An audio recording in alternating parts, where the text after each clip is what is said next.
Hello there. It's a little late, so glasses are on, and maybe I will keep the glasses on so I won't feel so exposed.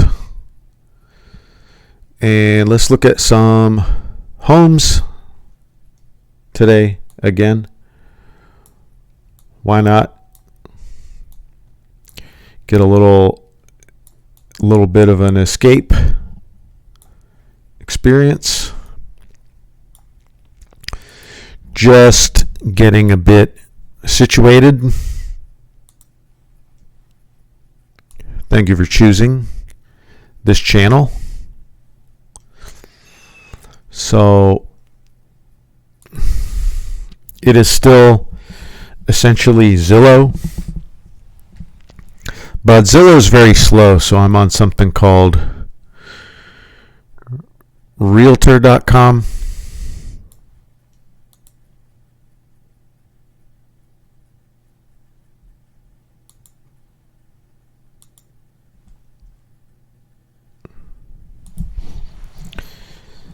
And let's look at Moab today. If you've ever seen the license plate in Utah, it's that rock that is that arch that's in Moab. And people will line up their cars and sit in their car line for hours just to go see that, when there's lots of really interesting terrain and things to look at all over this area of Utah. So we're not getting a map, and that's okay. Let's just pick something at random. Matter of fact, let me open up the chat, because it seems like I might have gone from 0 to maybe 1 possible viewer. So maybe if they want to speak,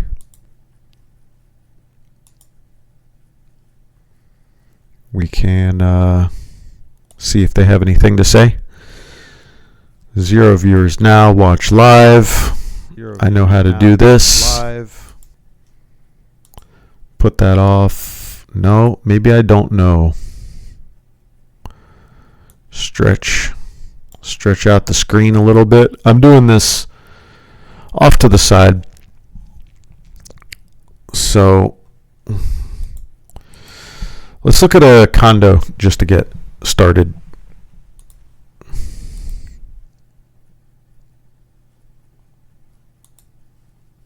And we have our AI tool there, just at the click of a button. If any questions come up, the prompt is already loaded to tell me, your faithful streamer, if there's anything pictured or anything spoken that the AI can chime in with its expertise. And that's Kiru AI. So let's just look at this condo. It's conceivable, if you're a professional, maybe if you do everything right, that you might be able to afford this. HOA is not ridiculous, $150 a month. And maybe check out property taxes.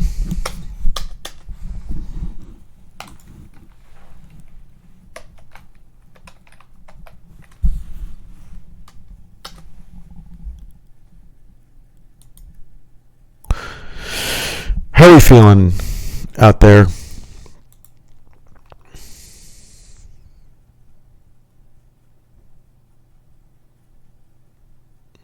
Yeah, so $1,000 a month if you're going to mortgage to own. It's pretty good, but there's not much of a industry in Moab. Probably not even much tourism outside of the warm months.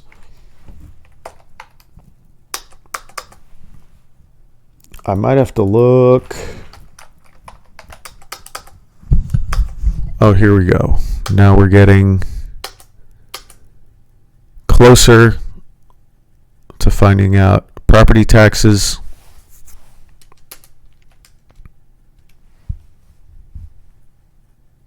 Does Utah not have property tax?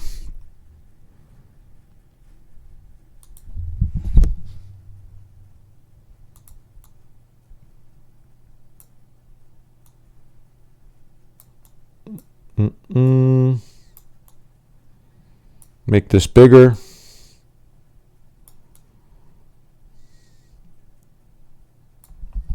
Okay.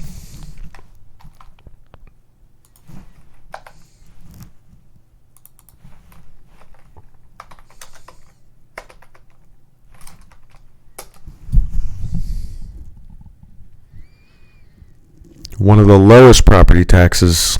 That's nice.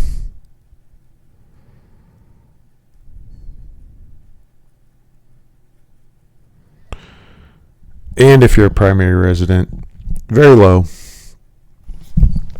I kind of want to get this just a little bit. A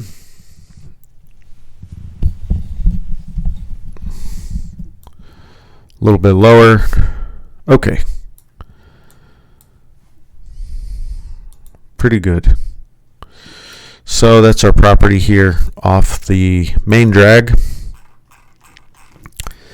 And let's have a look. Let's get to the virtual experience of being in this home, maybe. Oh, these don't go full screen on this website. That's okay. Do I seem like I'm kind of down in the dumps? Maybe I should smile more. Do you like a streamer who smiles?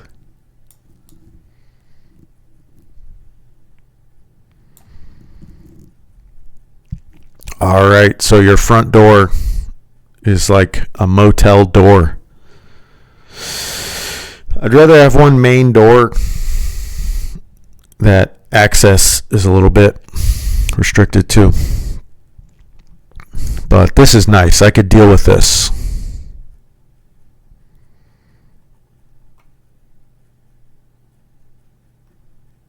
What is the square footage here? Oh, I miss Zillow already.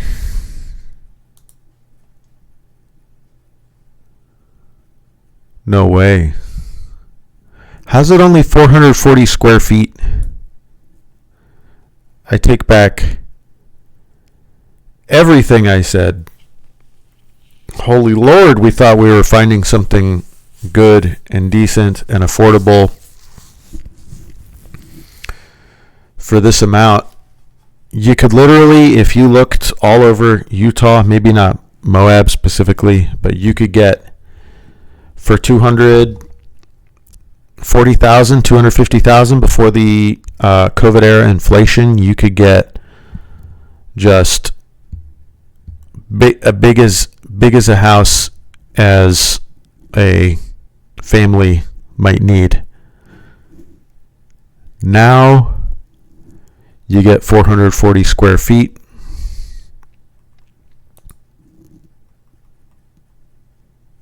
There's no way.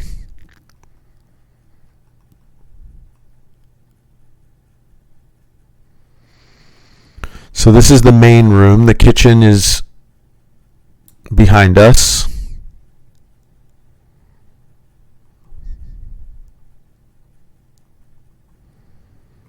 Okay, standing there. Now opposite was standing there.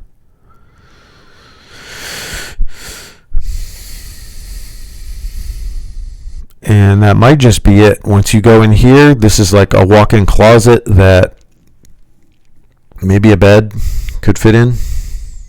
I'm sure we'll see it. Nice washer dryer. Now we're in that room. And we're getting close to the end of the scroll here. Let me show that scroll bar.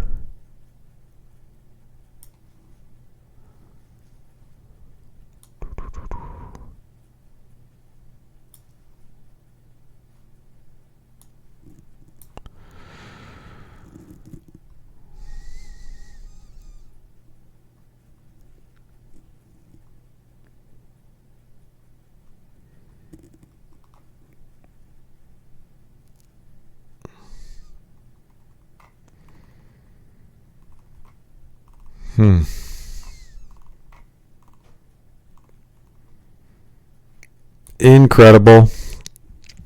So I made a video before last, and I go into the details of why homes are so expensive, and has to do with the money.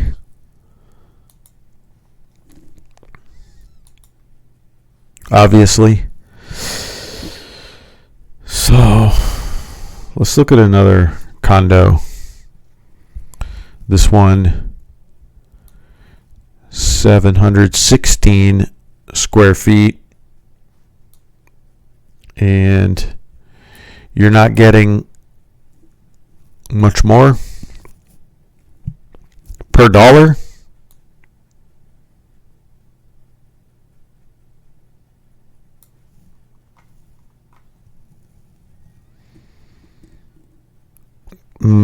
Little more impressive to take someone home to.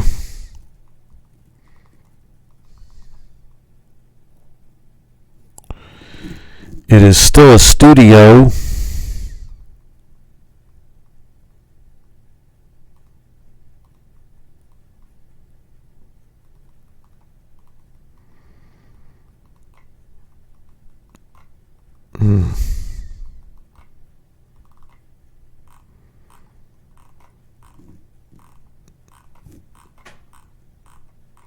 I mean,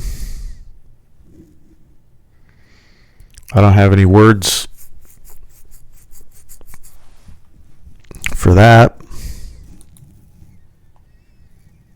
Live in the pod, like they say. This is the other thing about Moab is it's a bit like Aspen. Very even though they could start building in all directions, it seems something like maybe people are buying their vacation home or their investment property in Moab like they are in Aspen. So here's another home. Double check the price on that. 1.2 million and $486 a square foot. 2,500 square feet.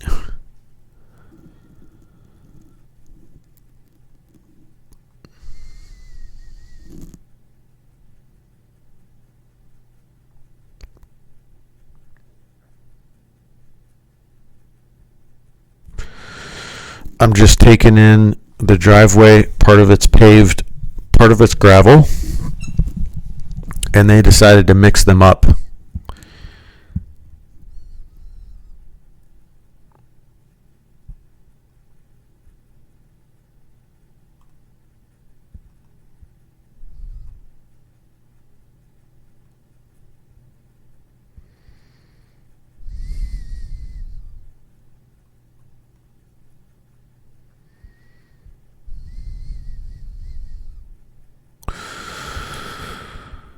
I guess not really great content for a home review, Zillow review, because the homes, they're very expensive per foot.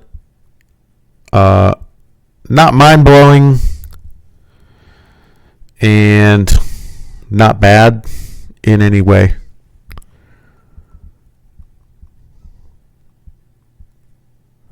Furniture's bad.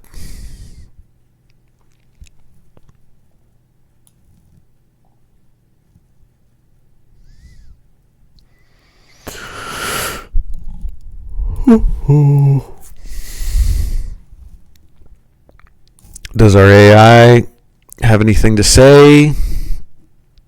I kind of have to put it off screen here so that it can see what you, the precious viewer, are looking at.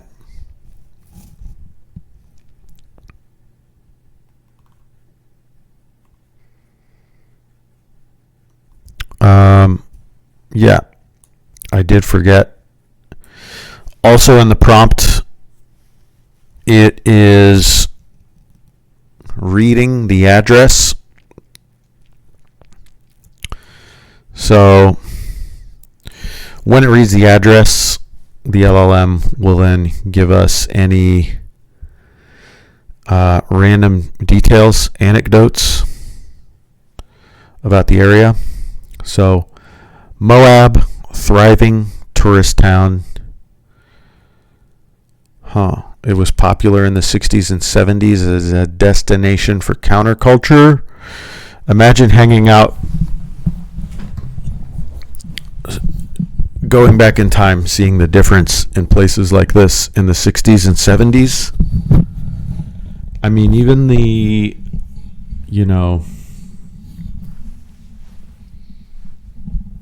there's so many places that don't have the problems. Beautiful places, areas in Florida, areas in California that not only don't have the crime problems, don't have the tent cities, but also very, very affordable. But we're not going to go into that. Like I said, video before last discusses the topic. But they didn't have AI back then. So I feel like whatever age I am, as I look back at ages I used to be when I didn't want to be 5 years old, 10 years old, 15 years old, I wanted to be something else. Wanted to be looking at houses. I guess you thought you could be I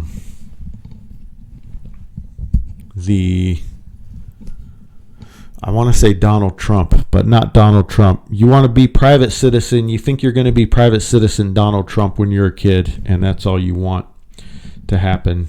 But really, no matter what time you live in, even though we can't go to these areas that didn't have the problems and were affordable back in the 60s, and even though we are not maybe the age, we want to be an older age, we want to go back to being a younger age, it just shows you life's a gift, and you should just be where you are and take the opportunities and do the best you can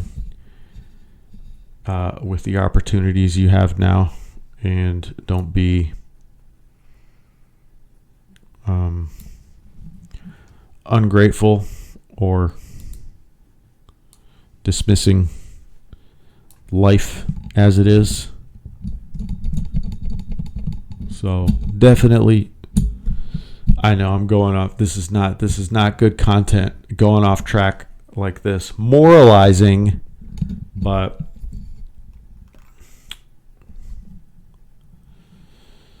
let's keep looking at the home. Nice split level. Remember, I was doing the stream yesterday, and it came out with the word. The AI came out with the word mezzanine. Maybe it'll call this a mezzanine again.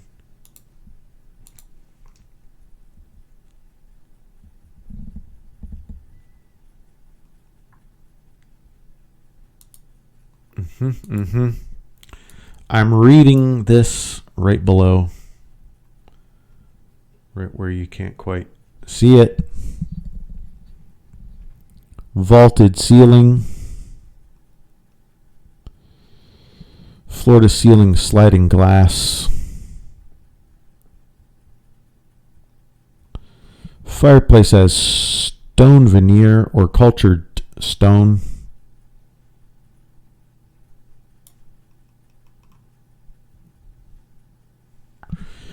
and didn't give us a comment about that. That's okay. I'm not in search of any answers.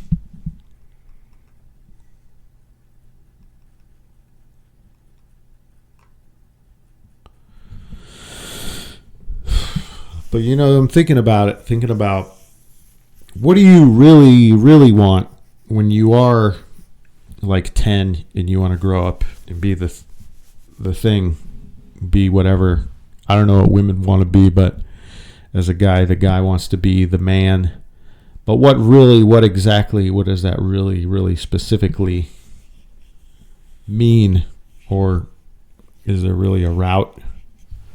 Like, what's the real route to it? And if you ever really got it, would you be as miserable as all the celebrity idiots we see who got it? Okay. Really nice what they did with this wood. Something feels very stable about this. Furniture's a terrible choice.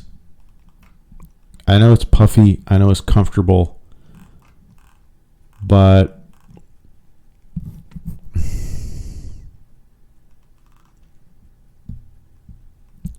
I don't think you want leather. I think you'd want some kind of fabric or a different color leather. Is that a wood? What do you call it? Gotta ask the AI. What do you call this thing above the oven? You call this thing above the oven? Is that the hood or the range? It looks like it's made of wood. Can they have one of these made of wood? Move it off screen. Let it get a good look at it.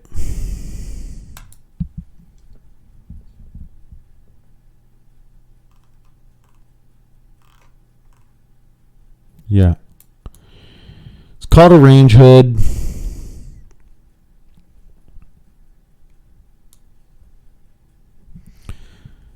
Actually found out my brother, a little bit of personal news, found out my brother is getting a divorce. And hit me in the, right here, harder than I thought it would. Though we're not really close, we don't really keep in touch, but just brings back, it's kind of like his life. He's okay, but it's a sort of his life flash before my eyes type of sad historical event, Historical, biographical. There's another word I should have for that, but you know what I mean.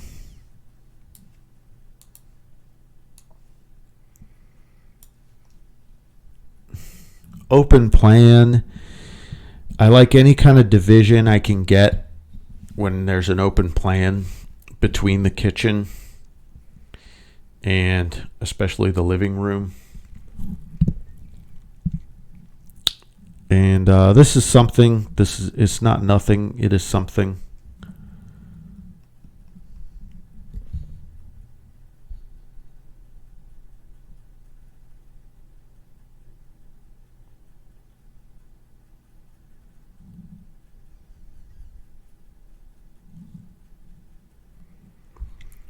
This is something that is not nothing.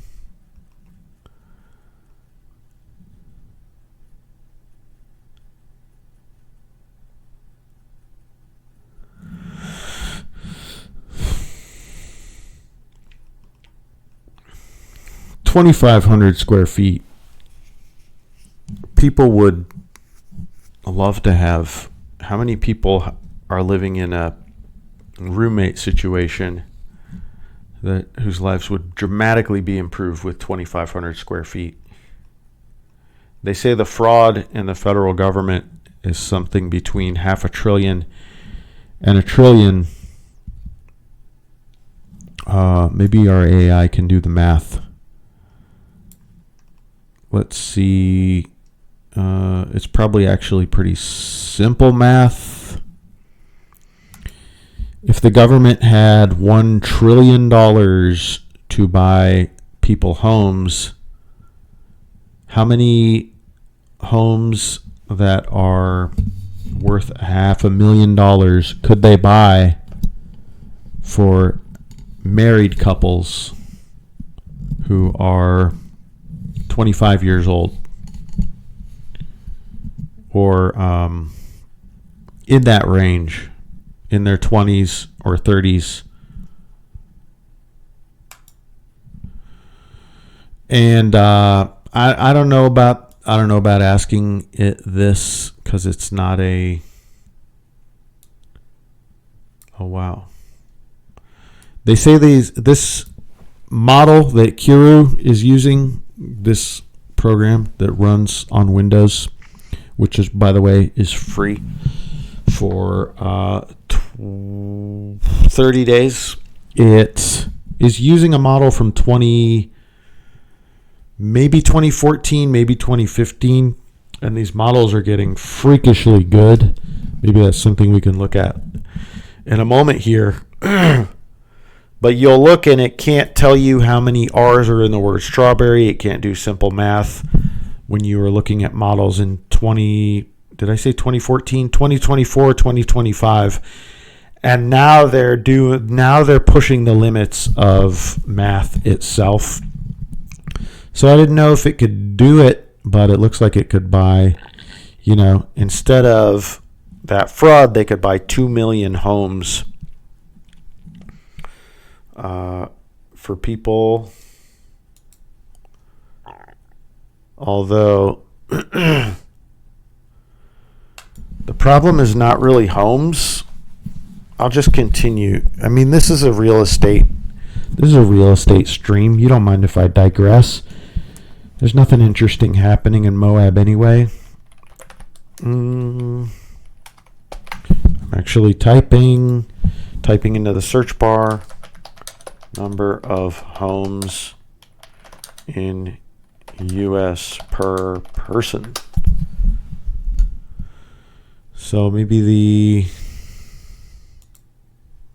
Federal Reserve. The Federal Reserve are the secret government masters of the universe. They have all the good info. You saw the files, the guy, I don't want to say the guy. I'm very averse to saying certain controversial names on any platforms anymore, because they might get you down boosted. But the guy starts with an E, had that island, is working for a certain family, started with an R. So these are the people that set up the central banks, and the Federal Reserve has they have the view, or they're not very I wouldn't call them smart. I wouldn't call them, you wouldn't say they have a divine right to rule or a proven track record of expertise, but they have the information, they have the data. So I don't even know what we're looking at. I was expecting a different kind of chart. This one says housing inventory, total housing units for the population level. I don't really know what this means. I worked today. I was at the gym today. There was even a little sun today. So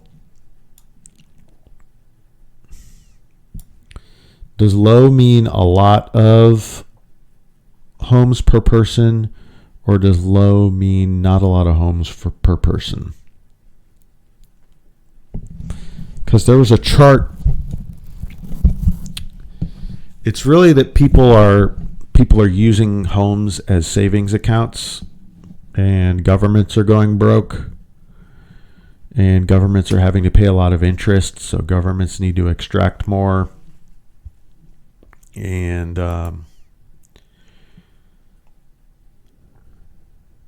So when they talk about building new homes, we just need to we need to create a money that is money. You know what I mean? A money that purely functions as money, that is, as Aristotle called it, scarce. I don't know if Aristotle said all these things, but money needs to be scarce, durable, recognizable, scalable in increments, from small increments to big increments.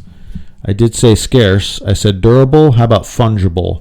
Like if someone has a Andy Warhol set of paintings and the other one has a set of Van Gogh paintings, they're not able to swap those and still have the same value.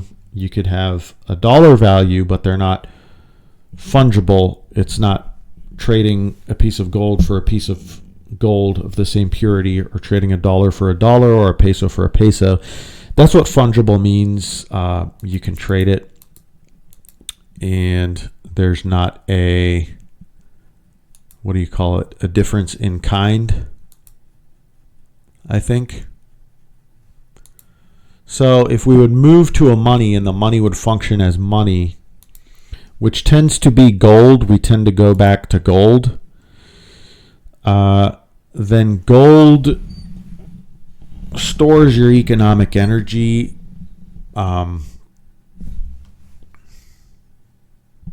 which it has been going back to for 3,000 years. I mean, we have convenience of fiat currency. You know what I mean? Like, I know I should stop saying I know what I mean. I should stop saying like. Okay.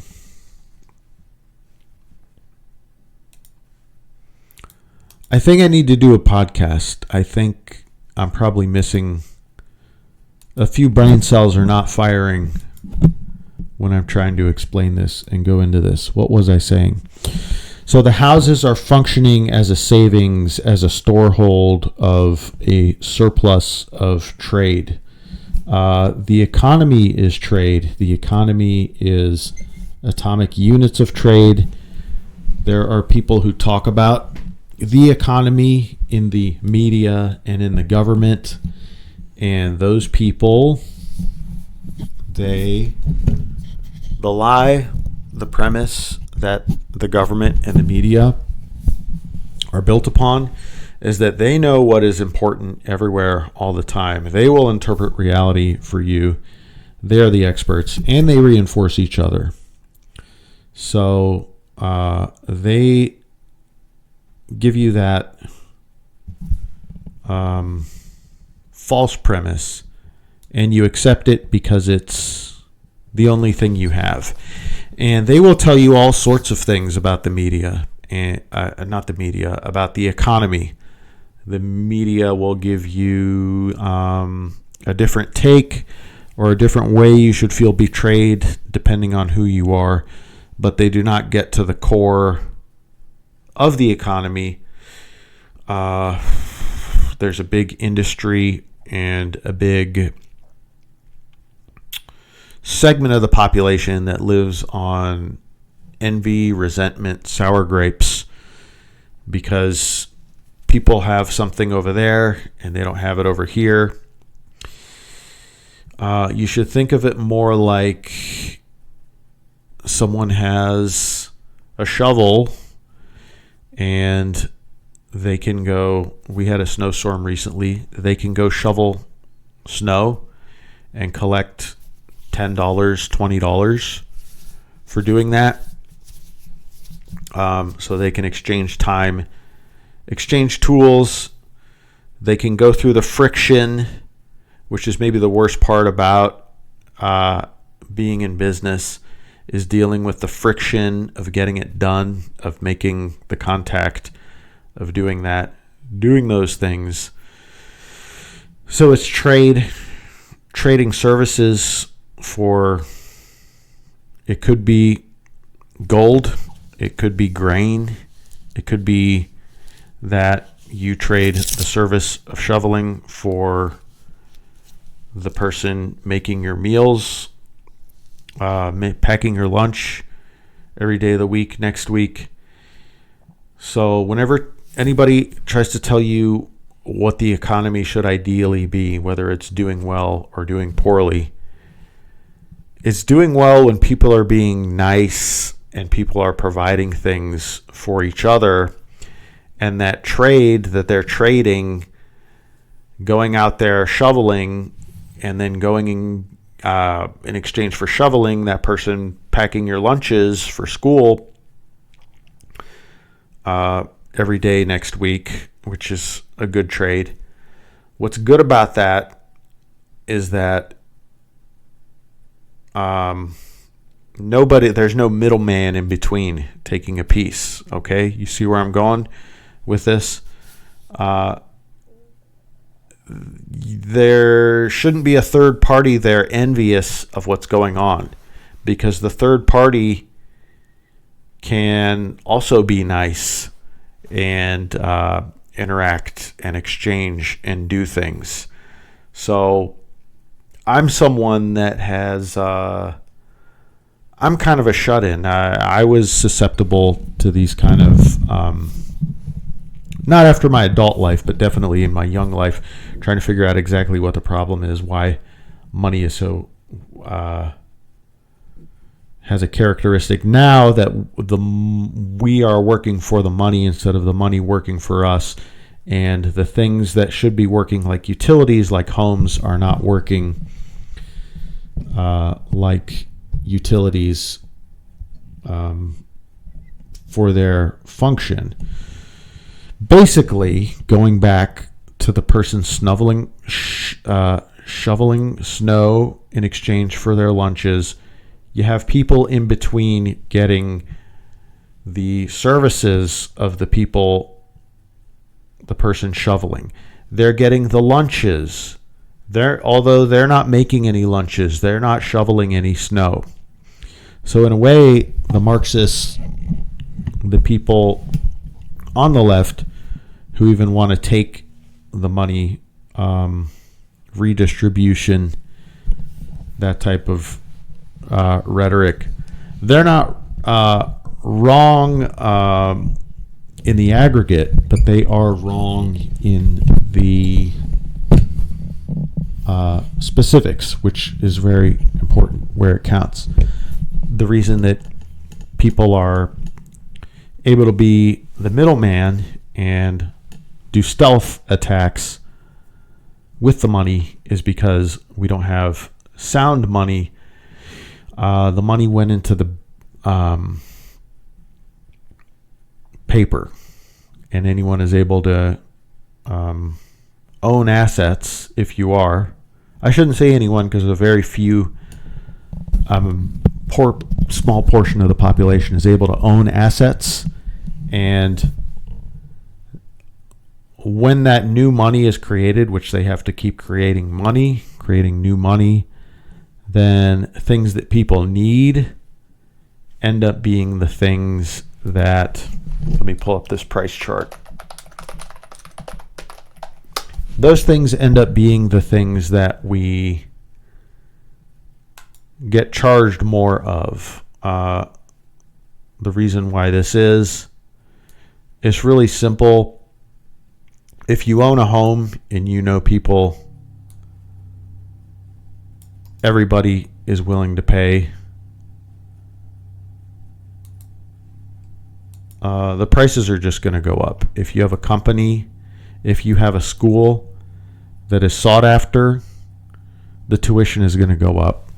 If you really need, like, all these things are things that we really need, and all of the prices are going up. And they can charge for it because it's scarce, it's over-regulated. And when I say regulation, it's not just that there's red tape to provide these things, but it's that other word I don't want to say, the way that the government funds things. So that's how these work. So all of these things, and you have Wall Street buying more of these things. Wall Street literally buys houses. Maybe BlackRock's through some other vehicle. BlackRock always denies it. Blackstone, other entities. And what does a bucket of chicken cost now? $40, $30 some dollars. So Wall Street is into all of these things and charging more and more for them. Not only that, when there's some kind of crisis, remember the COVID era, only the Wall Street traded businesses were able to stay open, and about $4 trillion of small businesses were left. How do you say it? It was the value was extracted from small businesses and went to publicly traded stocks, publicly traded companies. So, are you following this? Is this good content? Does this make sense?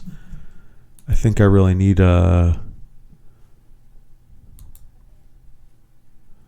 I'll check out, I'll see the comments later.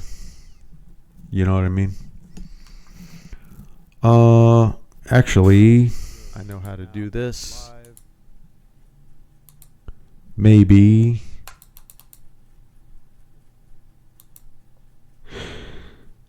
Let me try to.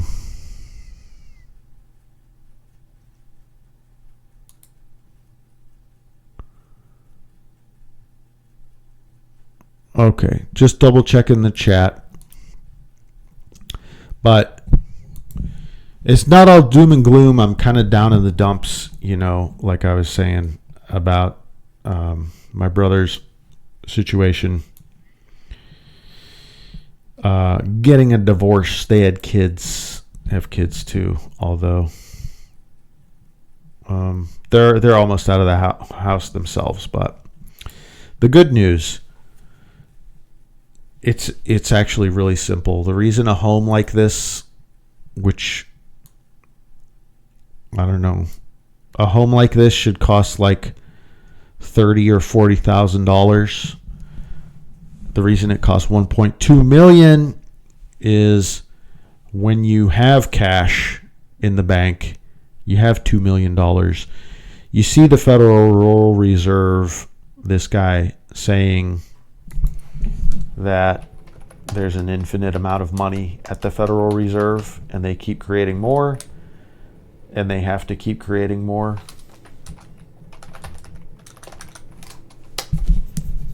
What are you going to do with your money? Do you want your money losing its value? You don't want that to happen. To the person who is about to grab their car keys and go to the ATM and take out $3,000, you say what? You don't need to. Your ATM is safe. Your banks are safe. There's enough cash in the financial system, and there is an infinite amount of cash at the Federal Reserve. We will do whatever we need to do. So when there's an infinite amount of cash and they have to keep creating more of it, which I assume I could talk about. I'm trying out the stream. I'm going all over, zigzagging. If I get any comments or good response, I'll stick more. You know what I mean? I'll know what to focus on a little better. But if you're seeing the money being created and counterfeited like there's no tomorrow, you want to put your money into something that people need, like gold. If you've seen the price of gold go up to like $5,000, or a home. So you're using that home as a savings account. And not only can you put it into a home that you can have like as a vacation home here in Moab, lucky you and your trust fund, but then you can sell it. You can sell it for twice. Okay. So something like this will catch on. What is going to cause something like this to catch on? Well, It's going to do a hard fork, it's called, if you know what that is, on May of this year, 2026. When is May? February, March, April, May. February, March, April, May. So this is a finite quantity, like Bitcoin in almost every way, except for the speed and lower fees. And if you want to mine this, you're 6,000 times more likely to get a block than you would be when you're mining Bitcoin.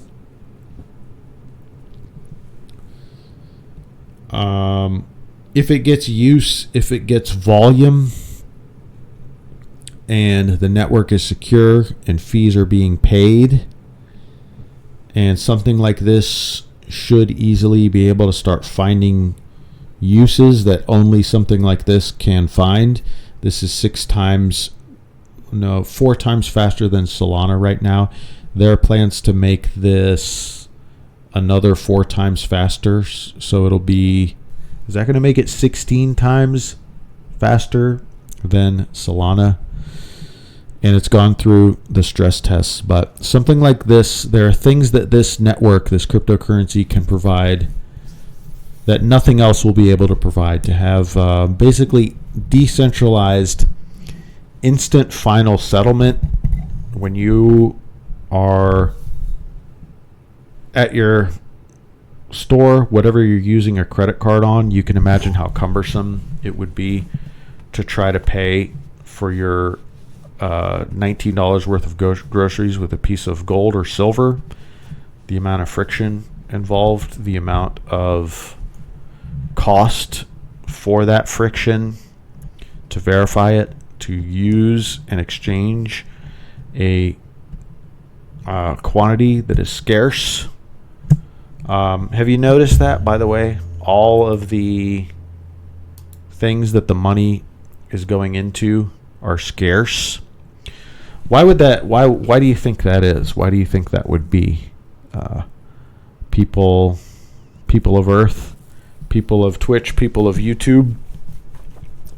Why does the money always somehow manage to push up the value of things that are scarce? You can say almost all these things are scarce. For some reason, even college textbooks, are those still scarce? We're way, way deep into the information age. Well, the reason that it is, and it would have to be scarce, is because your time and the things that you can do in your life, in your days, in your hours, to create something of value, to shovel some snow, to make some lunches for the person who shoveled your driveway and your walkway and your steps. It's finite, right? So, and this gets down to the fundamental laws of physics, thermodynamics. The only thing you can say that's true anymore in the age we live in, and it's entropy. The second law of thermodynamics, the first law of thermodynamics, is relevant as well. The first law being that energy is never created or destroyed, only transferred. So that would be good. Your economic energy, your time and energy, like your time, you're taking the risk, expending the energy to go knock on a door and ask them if you can shovel their driveway, to reach out or do whatever you had to do to build that network and build that relationship. And that finite time, that finite amount of energy, when you exchange energy for energy, ideally, like I was saying earlier, you should get an equal reciprocation of something else you need. Maybe you don't know how to cook. Maybe you don't have patience. You don't have whatever it takes. You drop things, break things, burn yourself. But you're great with a shovel. And have you noticed that it's a bit like goods, our skills and our interests in the world? We should, celebrate diversity and let a be a fill in the blank, just to be fully what you are instead of being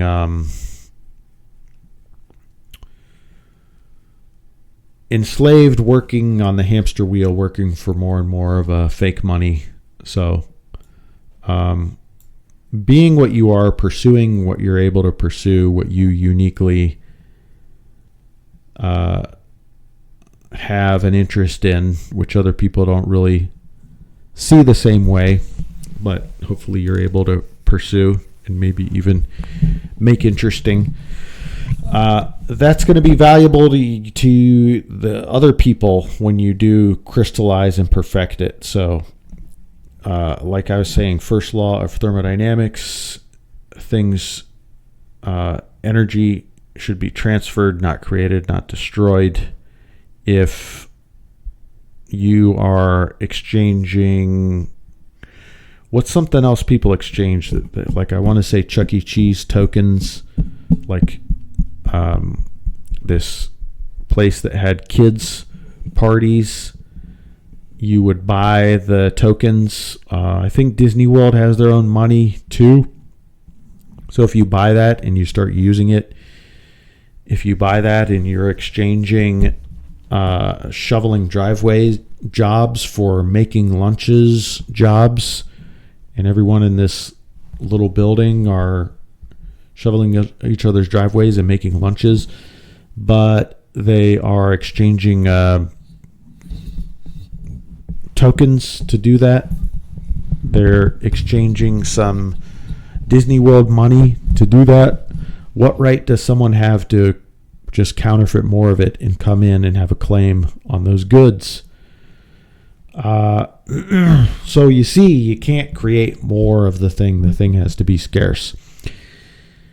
Not only that, when you get to the second law of thermodynamics, is everything I was saying about the finite amount and the limits, and what you should be doing, pushing yourself to the limits of pursuing things that are interesting and getting as good as you can at the thing. You are reducing entropy. You are increasing certainty. You're increasing order in the face of chaos. But chaos and disorder will always be more possibilities. When you make something better and better and better, the higher and higher number of possible configurations, sets of configurations exist for things to be reconfigured in a way that's worse. Hopefully you could follow that, but this is basic economics. It's with exchange. It's from you to someone else. What is getting at? Why would something like this take off? This is called Kaspa, by the way. So why something like this would take off is the Claude bots, if you've heard about them, which are the AI agents, and they're really it's called OpenClaw now. Really, it's not just you have an agent, it's that you have a group of agents and then a manager agent managing those agents, and then maybe other teams and organizations. And I do not advise installing it on your computer that you do anything important on. If you can get your hands on a Mac Mini, I think there's something about the unified memory of a Mac Mini that's really good at running models. And in a year or two, especially once Apple gets into the game and is able to get models, really good models, running on very small, very cheap devices, like you can get a gyro, accelerometer, temperature, and all sorts of other chips that do very specialized things. like if you're into hobbyist sensors and chips world, these things are very, very, very cheap because, something like how many people have a smartphone now in the world? So they've produced so much of these things that they're very cheap, is what I'm getting at. Eventually, Apple and Google, Samsung are going to figure out how to make chips that are very small. And your swarm of agents and your swarms of swarms, and it's going to be like universes within universes, or nations. You're going to have nations of super intelligent agents. Like, imagine all of the minds of China working for you in some virtual memory. That might be more than a few years, but these things are right around the corner. So anyway, dealing with these agents are still subject to the limits of the laws of thermodynamics. Nothing inside a computer has ever contradicted Claude Shannon's information theory.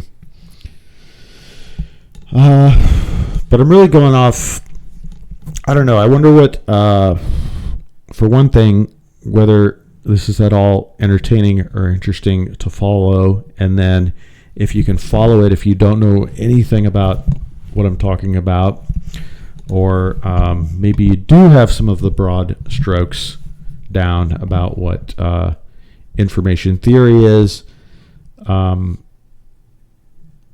Entropy was originally coined for the physical world for a very specific process, for some observations of microscopic states.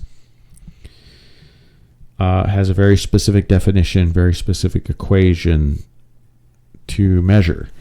And then much later,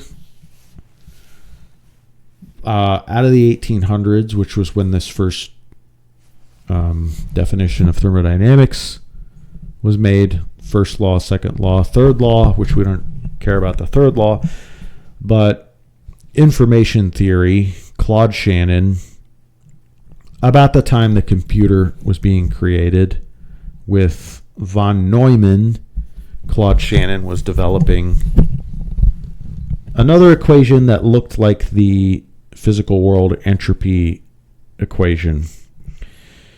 And you can use them. It's very helpful to use them metaphorically. And not only that, this is also just my own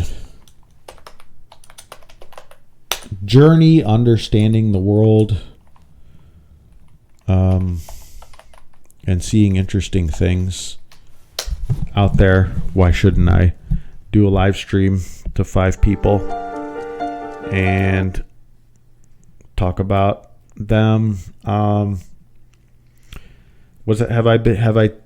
I touched on a little bit how crazy and chaotic and confusing and backwards the world tends to be sometimes? So let me move this. When you go through modernity, maybe I don't want to say modernity.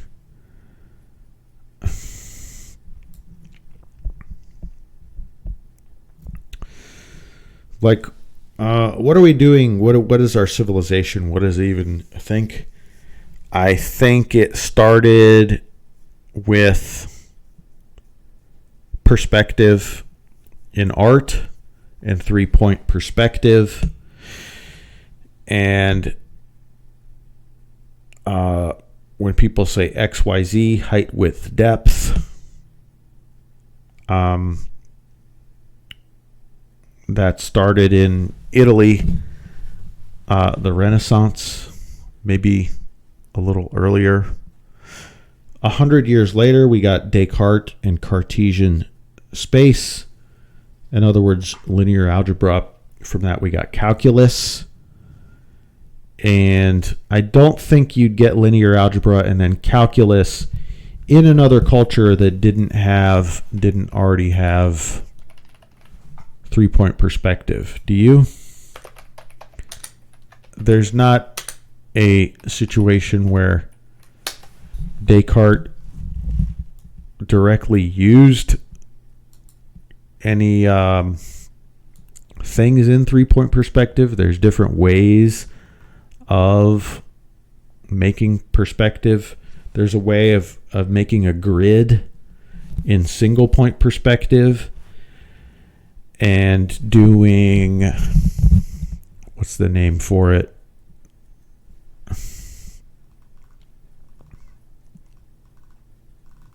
Apparent size.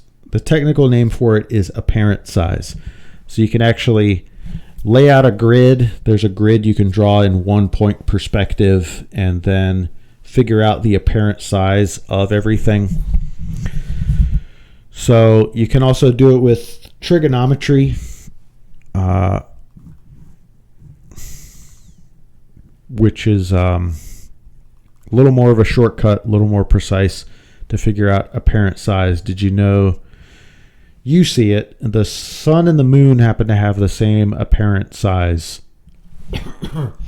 And the sun is exactly that many times larger and that many times whatever it is, whatever it needed to be farther away to be the same apparent size as the moon. So anyway, what I'm getting at is we have a civilization. We live in a civilization. Like they say, white people ain't got no culture. Well, this is where it started. Not only that, when the Renaissance came through the Islamic, were they empires at the time? Through the Islamic world up to Italy, and there was a renaissance of logic, math, reason. Maybe Aristotle. I don't know. I'm doing just broad strokes. Okay, give me a break. But I think you get Descartes emerging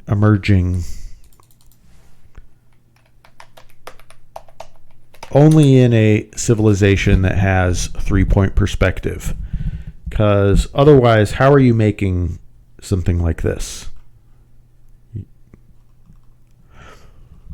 So I can't prove it, but this is where we are. XYZ, by the way, AI. We were dead in the water as a civilization. Let me show.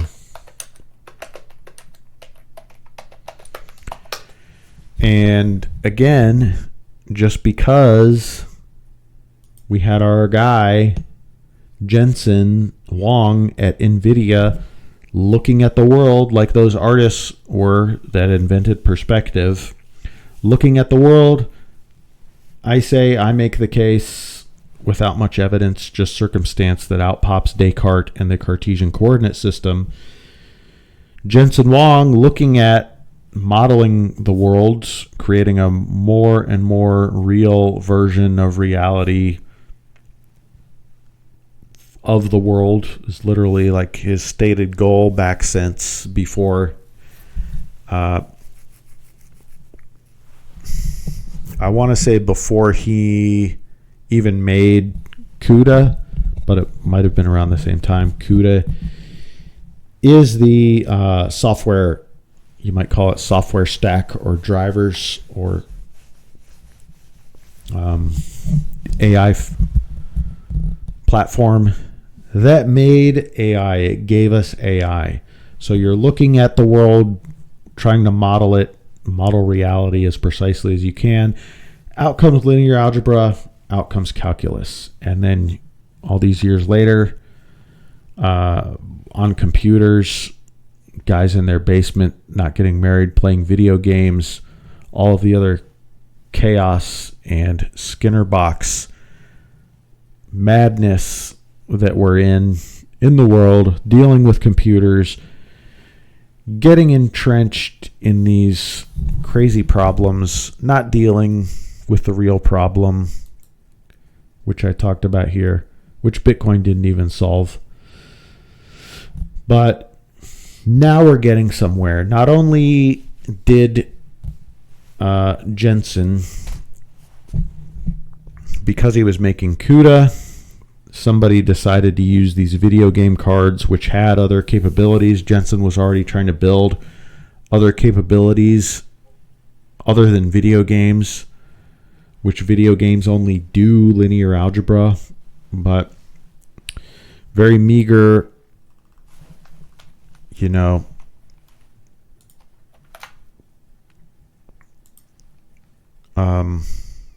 experimentation happening. And did I make the point? These are doing calculus. AI is just calculus.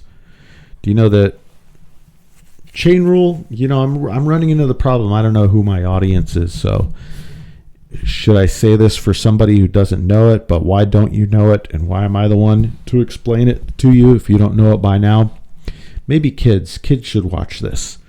But then if you do know it, you already know, and maybe this is not interesting at all, but it is doing calculus like,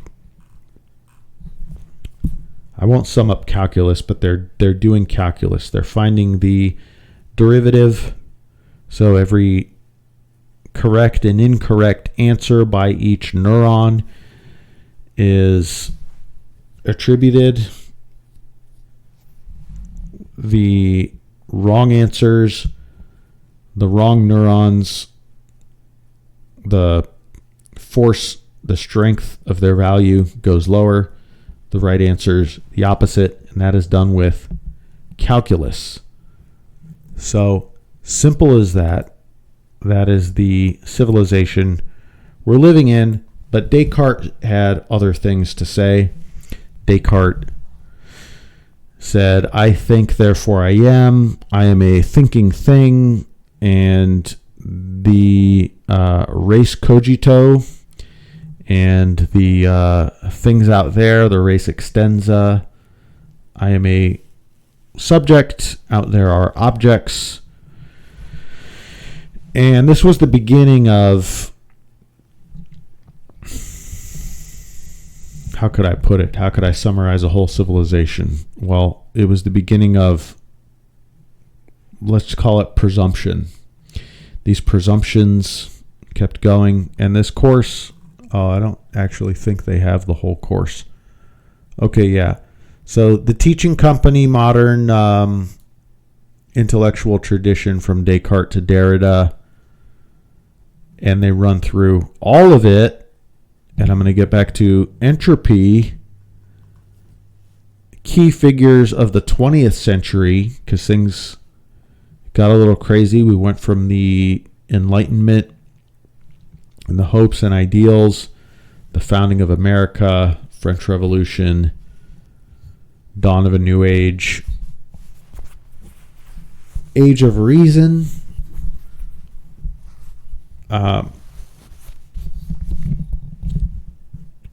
which it is and it isn't still possible, or is not over, especially now that we have AI.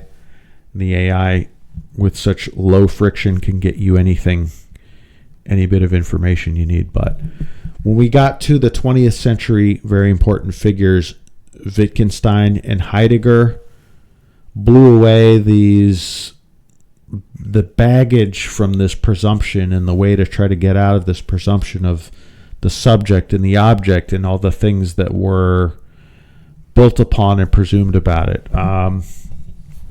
And I think you can understand it in terms of entropy, uncertainty. Entropy is a measurement within a time and space. You have to measure, it's kind of like a room or a gold mine.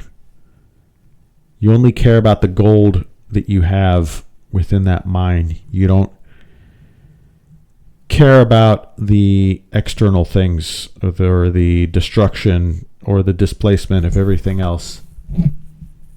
The gold is negative entropy. The trash, the water bill, the cost of the gasoline for the delivery truck to bring you more food, the customers spending more money, the better a restaurant does, the more precise, the more negative entropy, the more precision it is putting into everything and making these things better and better.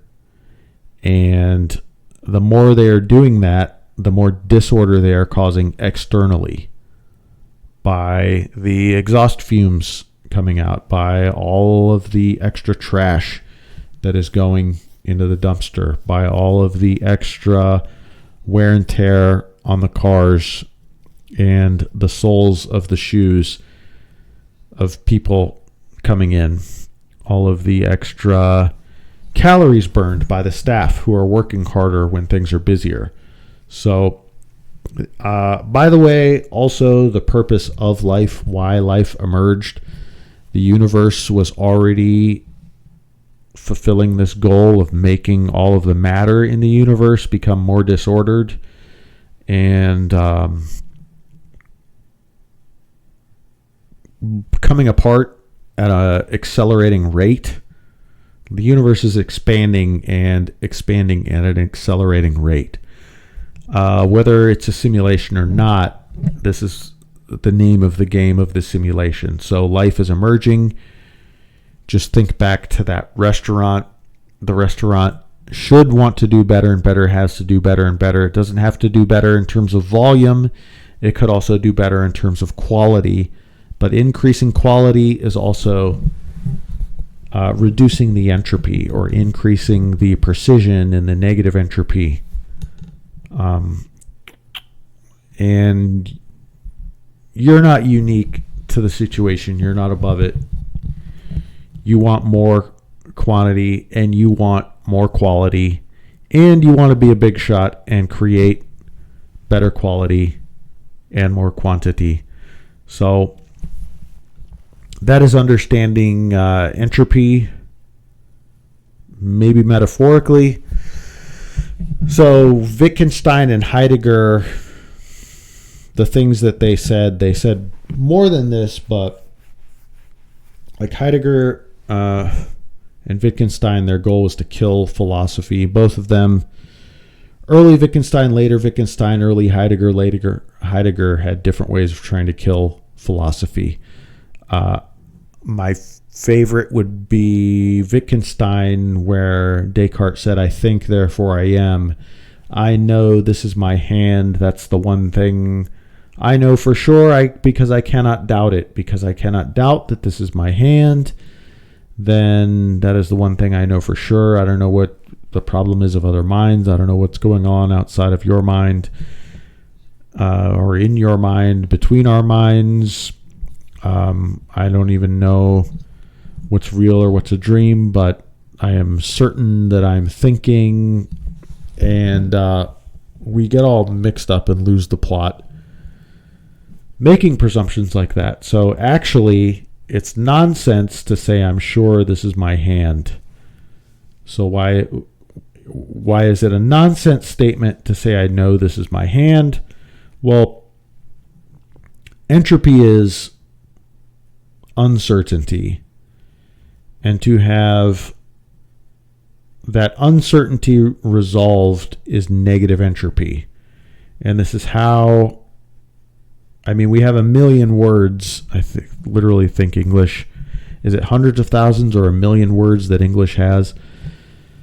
But they, among other things, but mainly, they are used in the world, in ordinary language, in unordinary language, but they are people resolving entropy, people increasing entropy and resolving entropy in an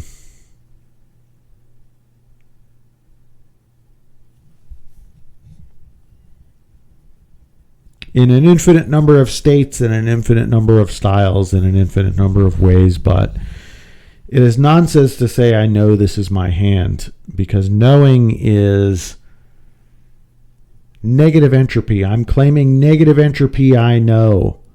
I don't have uncertainty. I have certainty that this is my hand. I don't have negative entropy. I mean, I don't have entropy. I have negative entropy. I am claiming negative entropy that I think I am claiming negative entropy. See, I'm proving negative entropy. Foundation, negative entropy, mind blown. I get credit for reducing entropy. I took a shortcut, but I know this is my hand. So the reason that's a nonsense statement is because I would not say that I doubt this is my hand. I would not say I doubt this is my hand. There's no situation in the world where I would ever doubt this is my hand, or this is my bottom lip, this is my foot. So what it is nonsense. Such a thing as nonsense comes into being a category when you start reading Wittgenstein and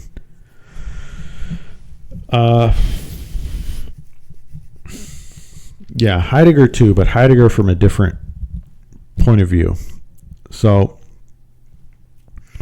of course, there's a category of nonsense. Is there a category of mess in the kitchen? There is too much credit given to half-baked, stupid nonsense, especially in the realm of tastes, in the realm of, we look at these houses on this channel, and there's so many stupid, random choices just for the goal of being random for being random. You know what I mean?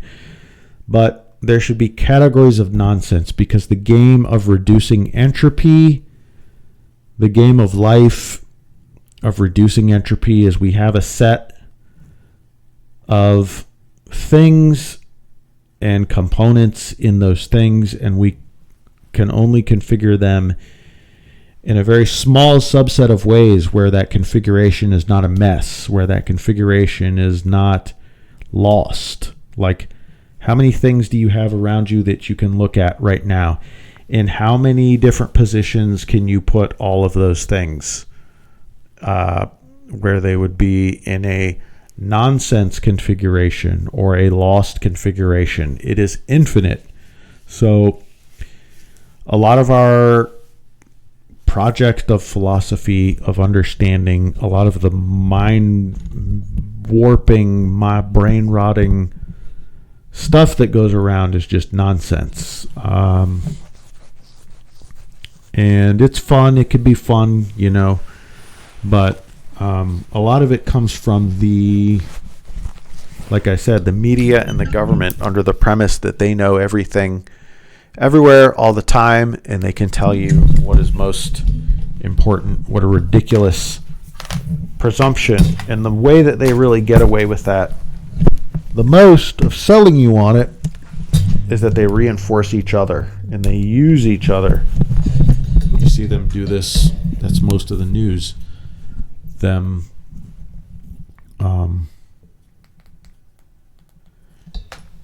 cheering about one side or fretting about the other side. So I got a infrared light. I can't tell if it feels good, but it's supposed to be good. It's supposed to get deep into the mitochondria. A little bit of that mitochondria.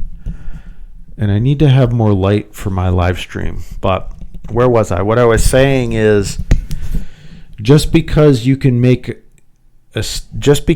say words doesn't mean the words are negative entropy. The words are not resolving the chaos. They're not resolving the uncertainty, because simple as that. I have certainty, this is my hand. I can't have certainty, this is my hand, because I have no uncertainty that this is my hand. I can't have negative entropy where there was never any entropy. And Heidegger gets at it without... That was later Wittgenstein's best point. And then early Heidegger, I'm going to leave later Heidegger alone, but early Heidegger said there are three modes of being, and he talked about the hammer, The first mode is average everydayness.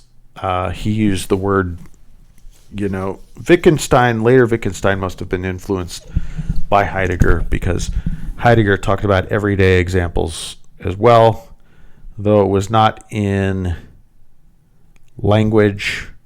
Heidegger generally ignored language early on, or didn't quite use it. He talked about the hammer, he talked about the latch. So about the hammer, when you're really skilled at a hammer, like, can you hit a nail? Can you hammer it in with one swing? There's many people who can do that. Like, they can put the nail in through that way and, like, in a very smooth motion, set it and then come back and hit it with one. And they can not only do that, that they have like a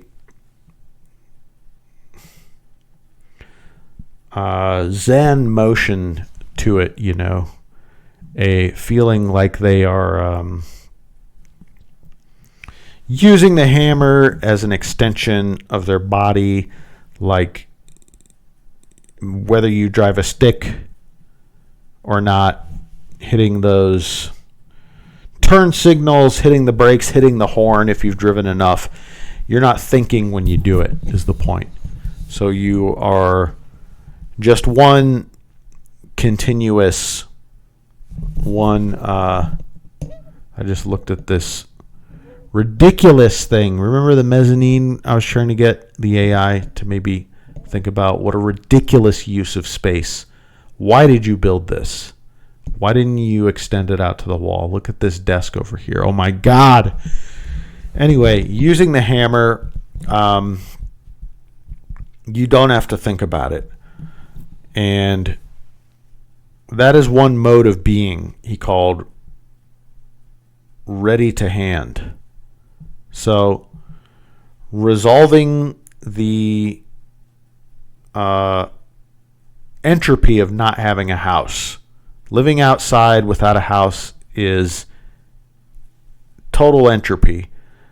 Using a hammer to build a house, that is reducing your entropy. So you're reducing entropy, doing it, using it. No information is needed. And this gets into a part of information theory I didn't cover before about entropy, and that is that information is a symptom of disorder. So like the more you ever see someone who cannot stop talking, they're not giving you a statement, they're not telling you anything, they're not asking you a question, they're just saying things. And they'll even burden you with it, like, this thing, I might do this thing later, because you were going to do it. And then they're going to tell you at work, I might do that for you later. And, what time is it? Yeah. They could look at their own watch, but they're going to ask you what time it is and tell you they might do something for you later. Okay. So there's something wrong with people like this. First of all, they shouldn't even be talking to you because you're at work and they're distracting you. So they should be working. If they're going to come through with something for you, just tell me it's not on your agenda anymore. I took care of it. I took care of that thing for you. Where's that movie quote from? So information...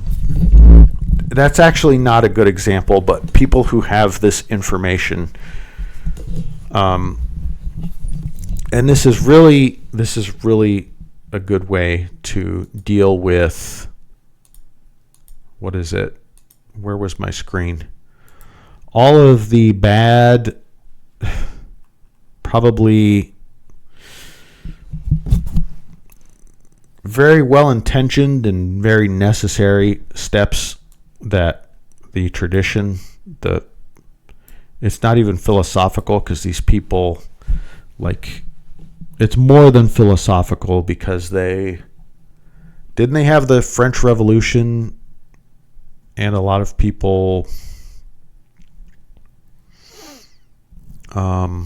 fought and died over things like this, or lived different lives than they would have because of these people: Kant, Locke, scholasticism, Hume, Hegel.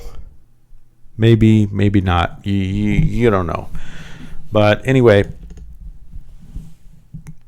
so information, just to have information.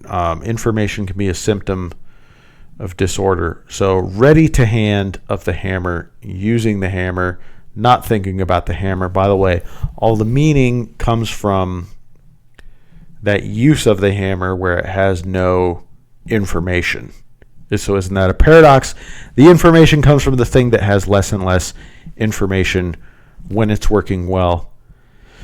And so that's the ready to hand. The present at hand is just an endless amount of information. But before I get to that, the unready to hand, if the wood of the hammer breaks, then something has gone wrong. You need information. Now you're in information mode. Now you're not in a flow state anymore. You're in information mode. You need more. You need information to resolve the uncertainty, to resolve the disorder. You see how I'm connecting these things to entropy, understanding entropy. And you really only have to think this one thing: entropy and negative entropy. Because if you try to figure out anything else, it's going to be on a presumption that one of these people made, and it might be even worse. It might be from a live streamer out there, or someone crazy might give you something that's just really, really dumb, really confused. But entropy and negative entropy, reducing disorder, reducing uncertainty. And you can do that in an infinite number of, what do I want to say? Whatever your dream is for negative entropy, or that you think is interesting. You reduce entropy by the way you live and breathe, or things that you are concerned about, right? So let me say about that. Maybe I made my point. Could have made it sooner, maybe with less information.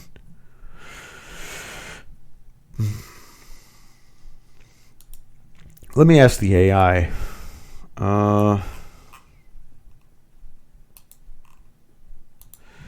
I'm struck by Wittgenstein, philosophical investigations talking about the hand, knowing that it is his hand, but never doubting that it was his hand. And also Heidegger, the ready to hand and the present at hand. The thing I notice about both of these is they're metaphorically very close to information theory and entropy as a metaphor, like thermodynamics, because you have more information when things are going wrong with Heidegger, and with Ludwig Wittgenstein, you have a claim of certainty that I know my hand when there was never any uncertainty. In other words, a claim of negative entropy where there was never entropy. So forget about the house and the other part of the prompt and the interior. Just answer this question, please, or give as much commentary as you can with a long answer. Give it 2 seconds. It's transcribing. Transcribes locally, by the way. This will work on a laptop. It's running a transcription that is an AI model. It's actually one created by OpenAI, which is open source, but transcribes the actual audio, spoken audio between you and maybe someone over Zoom or a job interview, whatever platform you're using. If the sound is coming in over the system, it will transcribe both of that. So it would take notes or tell you something you don't know. And this is probably the totally worst prompt for something like this. They relate. Here's a long answer. That's not a long answer.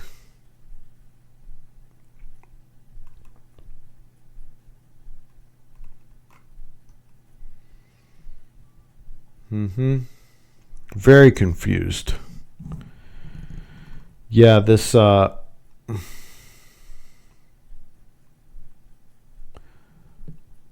prompt is a bit too much for the other prompt I have loaded in here.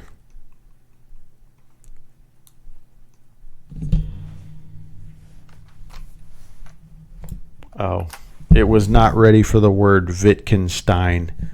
I don't know, is it Wittgenstein or Wittgenstein?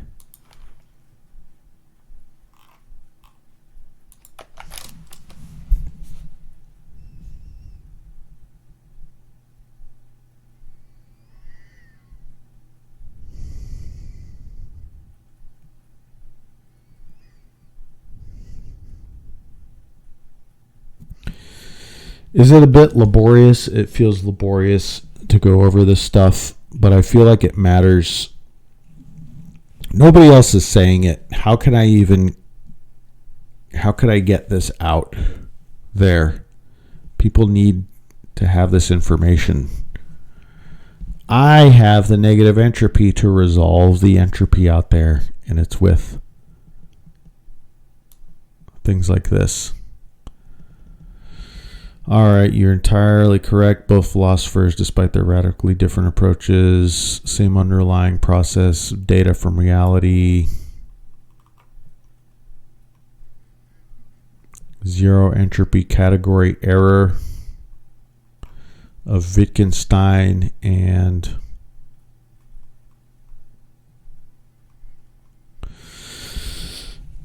in Heidegger, when things go wrong, you need more information.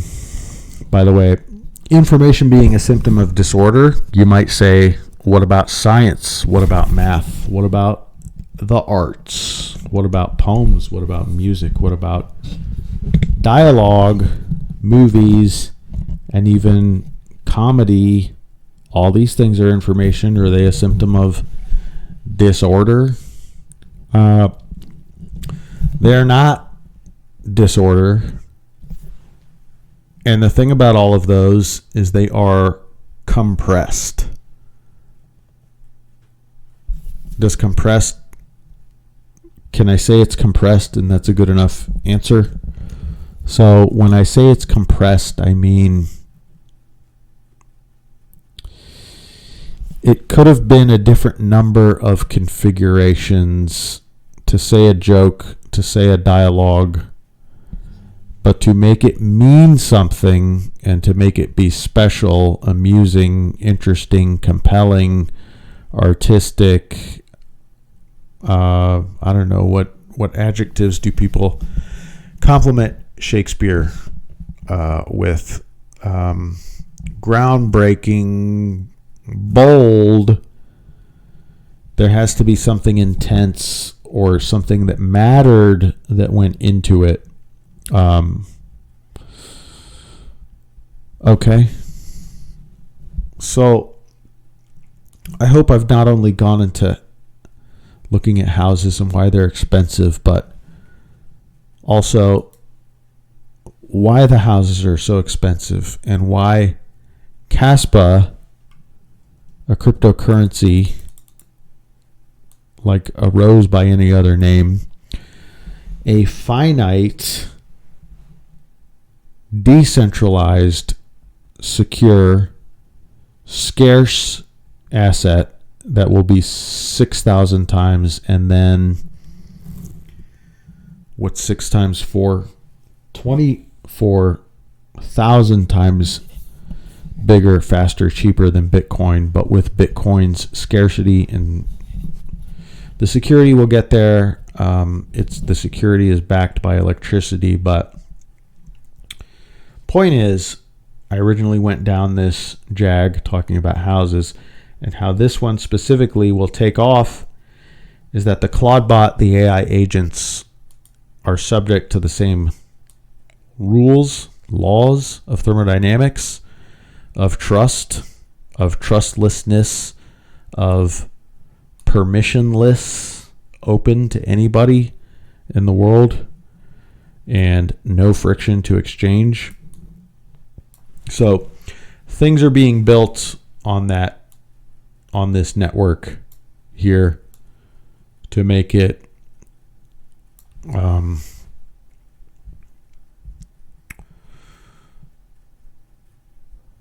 as useful as possible. Things like covenants and Ethereum virtual machine, escrow, and contracts. So when these things are built, they will be,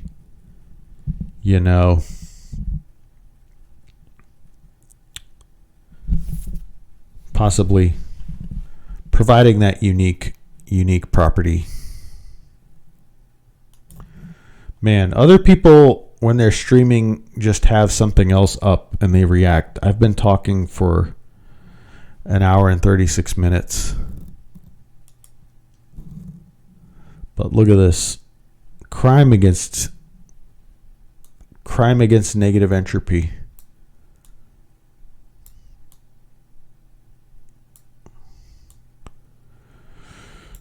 I can't even tell if I'm seeing this right. Did this really happen? How can this be real?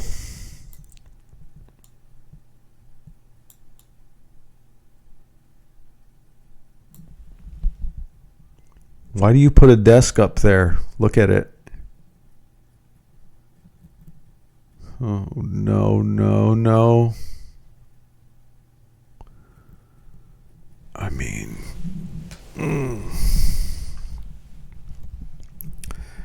it is what it is. What else can I say?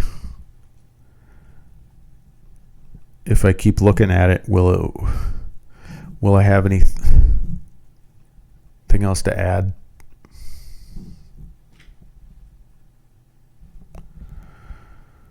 Okay. Other than that, more like the other homes we looked at, other condos. Oh my God, they're really just rubbing our faces in it. This hallway to nowhere.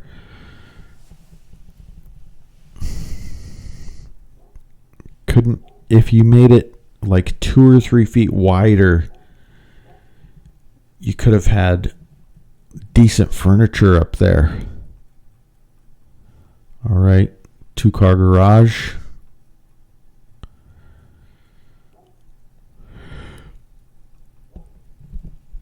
Very clean, very sleek, nice beam. Again, repeating the theme.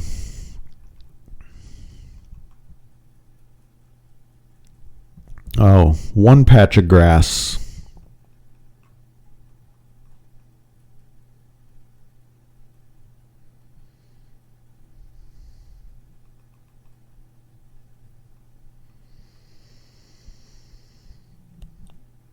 Okay, repeating the theme of the slanted roof. That's fun.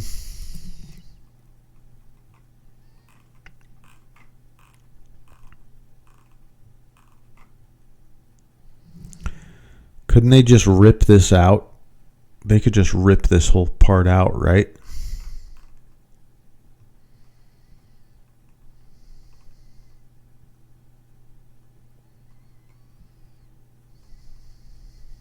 Okay, how about chess?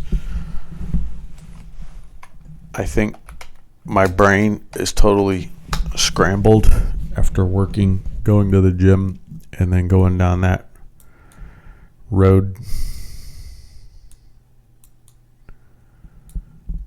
Maybe this Maybe it gets engagement. I don't know.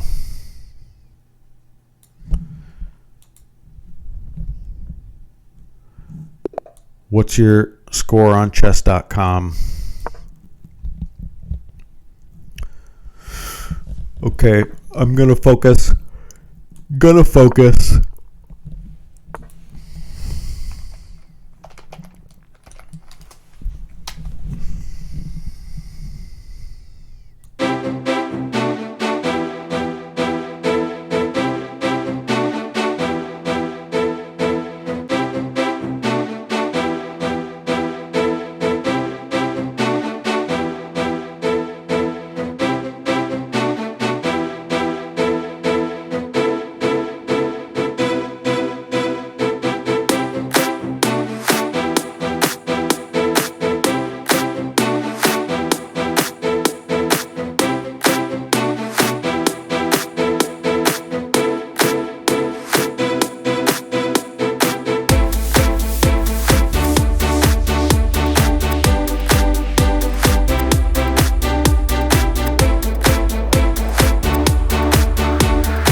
Everyone's alive.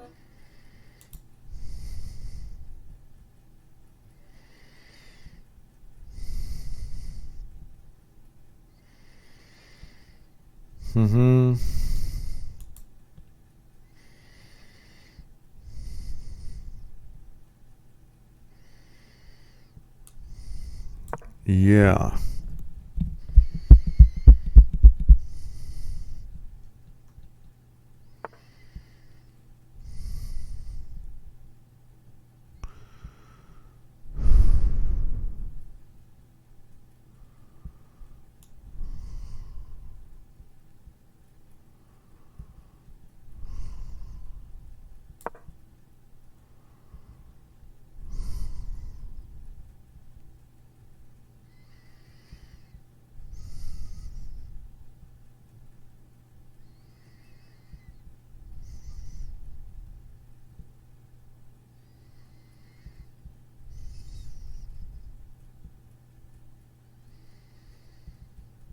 How can I get at that king?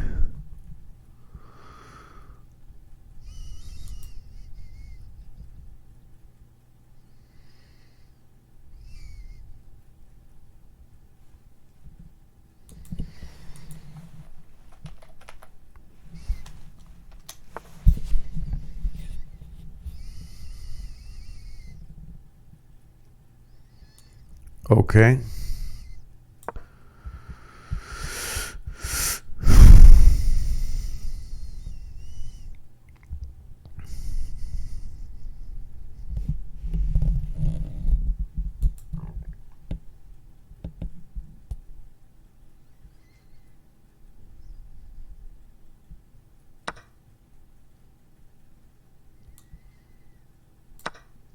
I like that. Get that rook out of there so I can slide over as the bishops are pointed in this direction. That's my plan.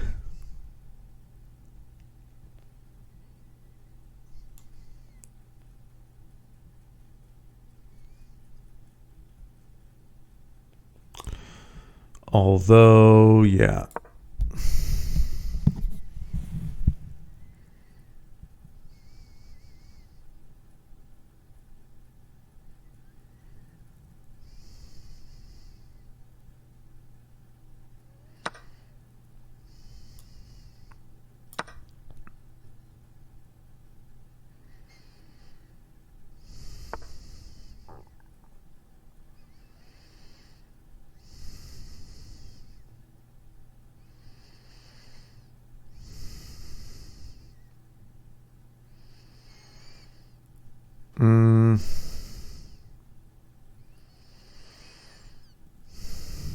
Tricky.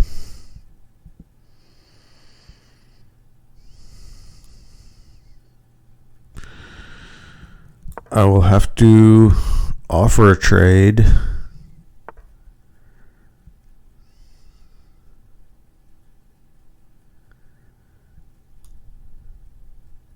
Oh, that's not good. That's not good. That's okay.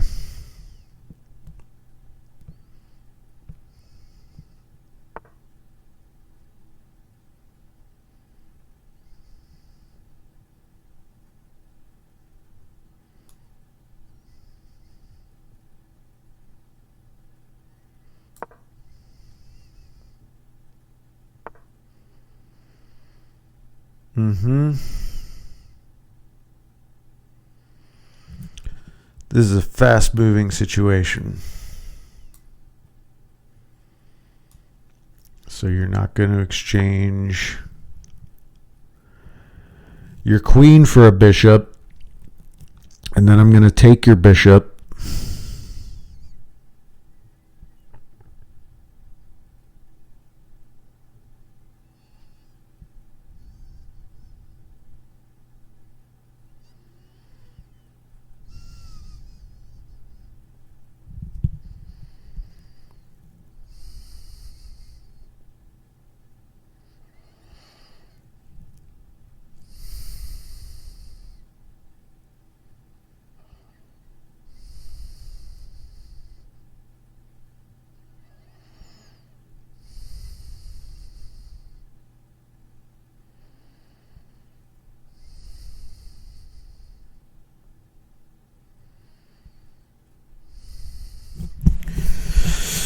It's like I said yesterday, there is added pressure with you people watching.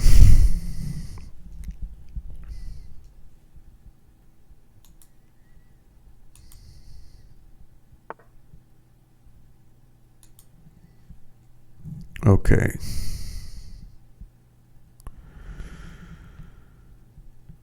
And then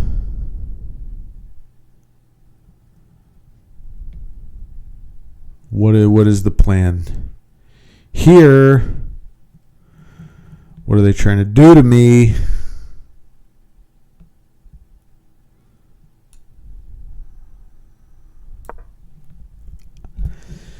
I'm in a blunder. I feel I'm in a high blunder state of mind.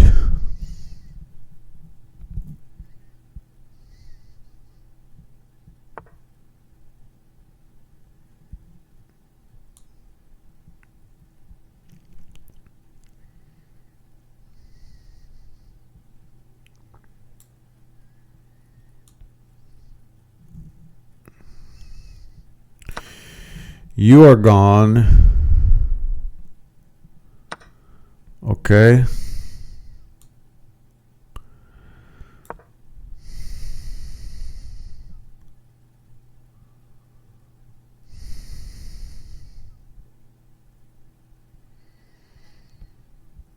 Doubled up.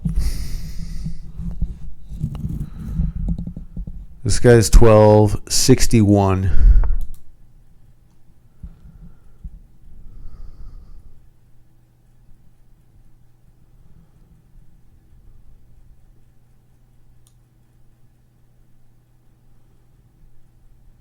All right. If they slip up here, this could be mate. If they allow me,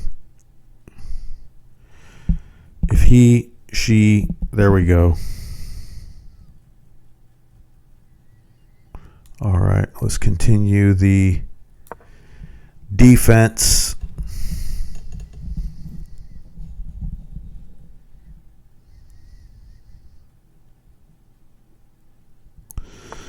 And I think I'm going to push up like he's doing and start eating up some pawns. Although, threaten a pawn.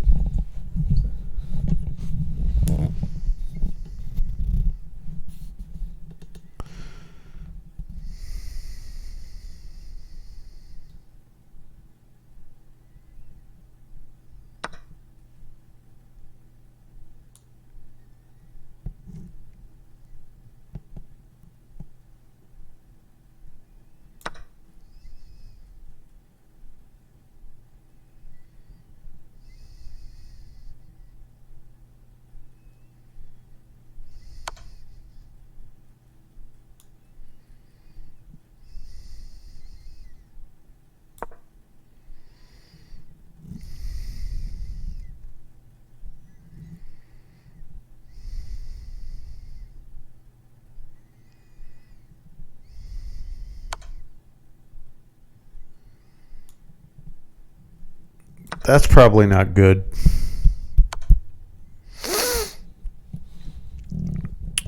No, it's not. Or maybe it is.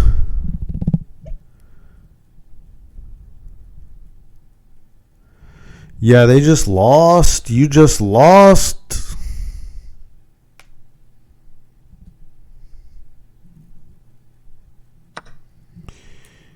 You just sacrifice your rook for nothing.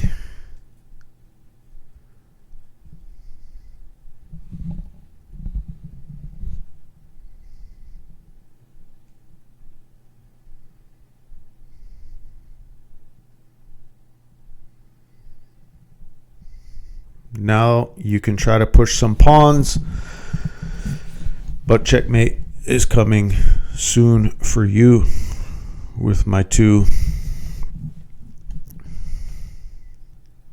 top soldiers.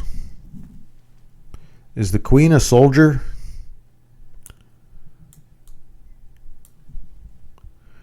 Just resign, dude.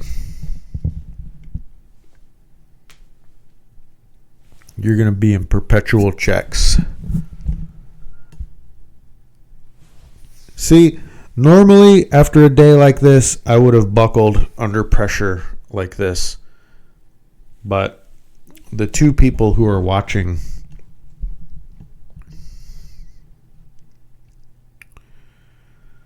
I couldn't embarrass myself in front of.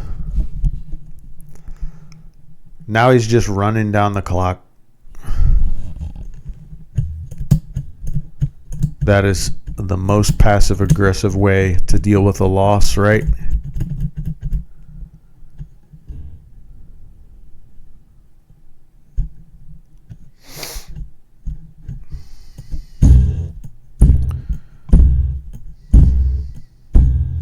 I'm going to give a comment.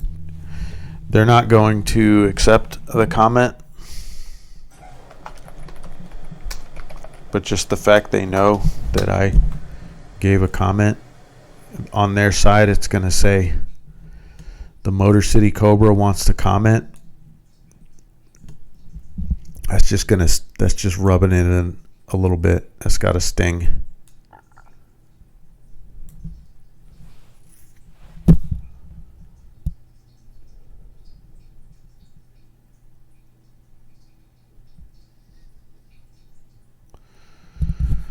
I don't mind running down the clock. I feel good.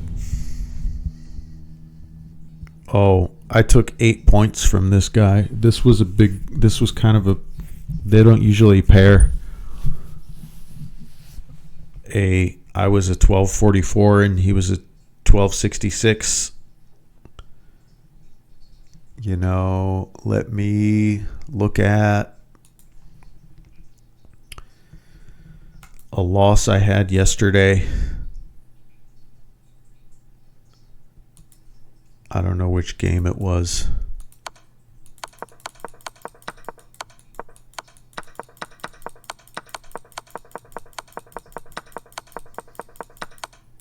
Might have been, pretty sure it was this game.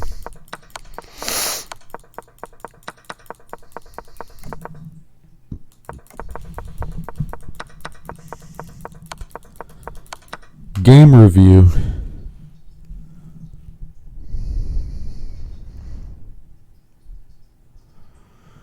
Not every game goes your way, but there are always some learning moments. So, always interesting to look at during the progress of the game. It looks like I was never winning. Sometimes you feel like you're always losing, but then there will be times when it'll tell you it seemed like you were really about to win there. Grabbing the center. A textbook way of starting. Their knight comes into play. You want to see me moving that button. I'm pressing a forwards and backwards button.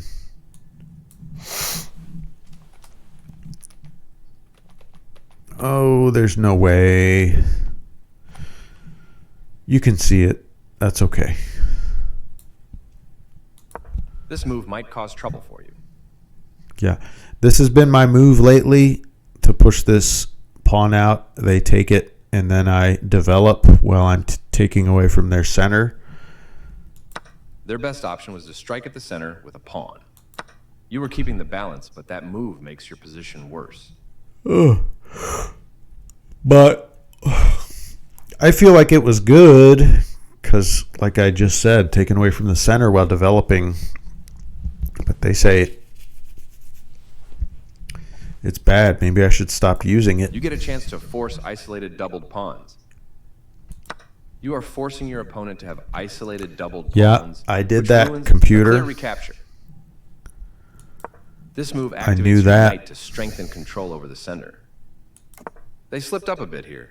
Not the worst move, but definitely not the best. The game was close to even, but now you are in a worse position. Okay. So what I was going for here would be if they threaten, which they did, and then I kicking it up. You're going to end up losing go here. If they take, and then I take. Capturing that knight wins material. You recaptured. And then they are going to run away here. Or this move not there. The knight on an unsafe square. You recaptured. They usually go here if they don't run away. This loses a knight. And then my next move is here. This is the only move that works, and you found it. You easy way to take the bait or get them to take the bait early in the game. The next move, they might try something like that as an escape square for the king. That's fine. If they do, you push your pawn. You missed an opportunity to capture a free knight. Then They might do this to start escaping. Knight. You captured a free knight. This was the only move. Nice check. This was the only move. You captured a free pawn. Then the rook, and their situation checkmate and got a second chance. Is bad.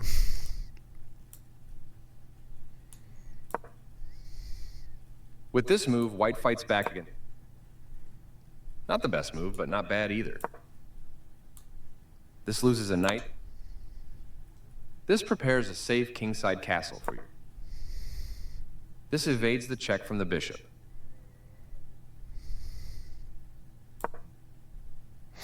You calmly step the queen out of trouble.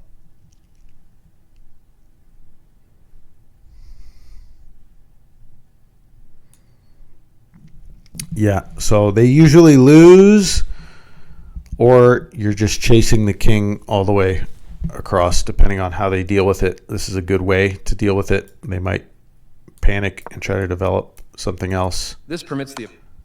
And then you just keep eating up. You had an opportunity to force eventual checkmate. But that's the one thing, it doesn't really work like it didn't really work in this game.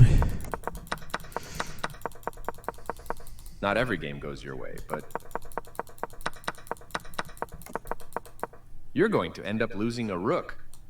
Your opponent's move wins. So they didn't take the bait. The computer doesn't even seem to know that's a nice bait move. Their better move was to move a piece to... Your better option was to recapture a piece. They kick your knight with a pawn, forcing it to move or be captured. And I like to... especially, or even when I start going on a losing streak, see the this move loses a knight. The blunder, seeing, even though it's a simple game, seeing things that I was oblivious to. Moves into the game. Your piece jumps in to protect a queen. Their rook is now active on an open file. This blocks the check from the rook. Their best option was to prevent castling. With that move, you chase the knight away. They exchange pieces of equal value. A clear recapture. They move the bishop to safety. When did it fall apart? They kick their better move was to move a piece. Develops the knight in it. Your opponent's... You're going to. Their pawn attacks your knight. The game was close to even, but now you... They kick your knight with a pawn. This move loses them. Their bishop... Your piece... Their rook... This blocks their best option is to prevent castling. Yeah, sometimes I see an obvious blunder... But this time I just saw they were just good at getting their pieces in here to this vulnerable spot, and the king couldn't flee. What if I did do a castle on this side? Does it like my odds better? The same side of the board is a more cautious approach. It doesn't like my odds. A solid choice. Well done, an excellent move. Yeah, there's no obvious trick for me to get out of that situation I had myself in.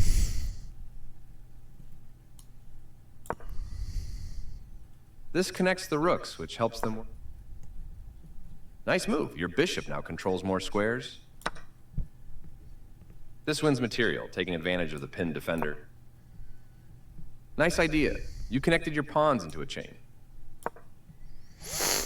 Very precise. Your bishop is no longer hanging and is now defending. This maintains the balance of material. There's no coming back.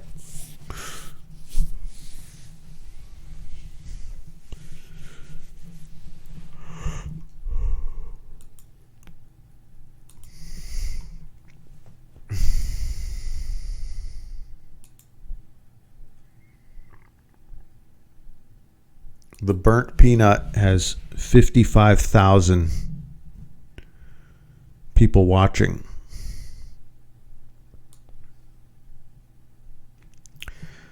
But I bet they won't tell you about entropy and Wittgenstein and the cryptocurrency of the future. The volt batteries? Yeah, those things. Yep. You got extra of those? Yeah, I can drop you one. I mean, we're gonna Die! One's fine. I just don't have any in my...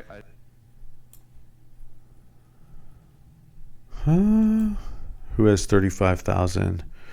Rocket League.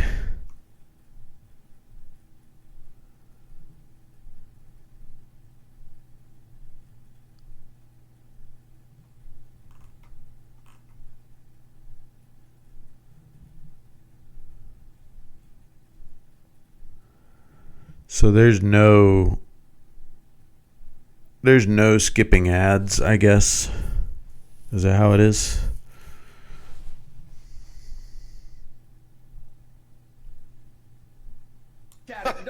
Don't we all just love boo? Hey, ladies in the chat. Bro, Ron, let's be honest. Actually, never mind. ladies. Never mind. Yeah, never mind. Ron, there's no ladies in here, bro. It's just dudes. There was one time when I was younger. Does anyone? Oh man, 2 girls, 1 cup. You remember that video? All right, stop, yo. Sorry. Stop. No, but my friends in Spanish class, they showed me a video of a guy eating cereal out of a girl's butthole, and it was like. Ron.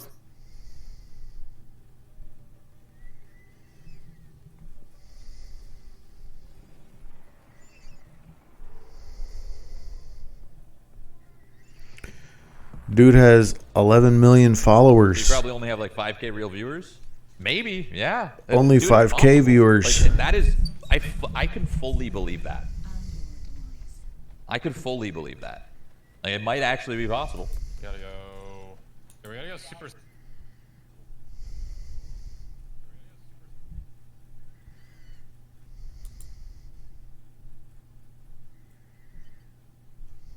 Okay. I think I'm gonna call it a night. Motor City Cobra on Twitch. Love to see some of your comments spelled like this with the Motor _ City _ Cobra. If you care, yeah, maybe give me a comment. And one of these days, I'll be a little more enthused and upbeat. So that cryptocurrency I had up on the screen earlier, that grid of blocks going by was created by Jonathan Sampolinsky, aka Hashtag.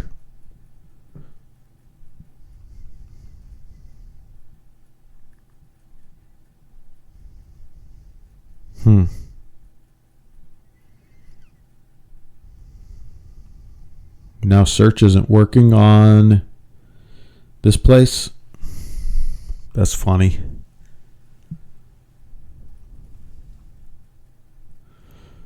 Yeah, there's our commerce secretary on the island.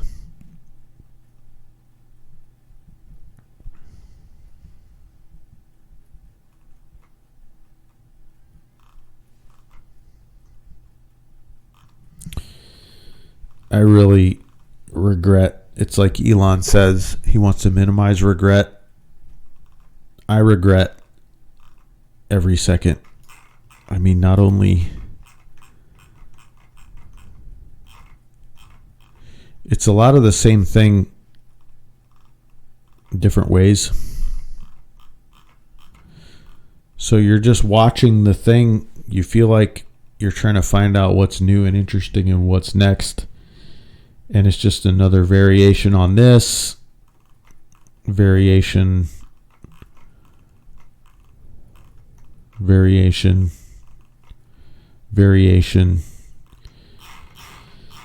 And I don't know, maybe that's why I'm in the state that I'm in. That's why I'm connected online. I'm reaching out. I'm trying to get on here and push some other stuff. But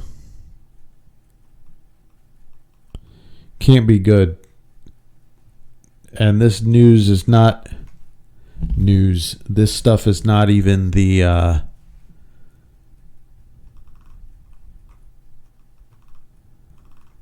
most doom or degrading feeling stuff to look at. But some days it's like story, other posts, same story again with different skew, other posts, same story again.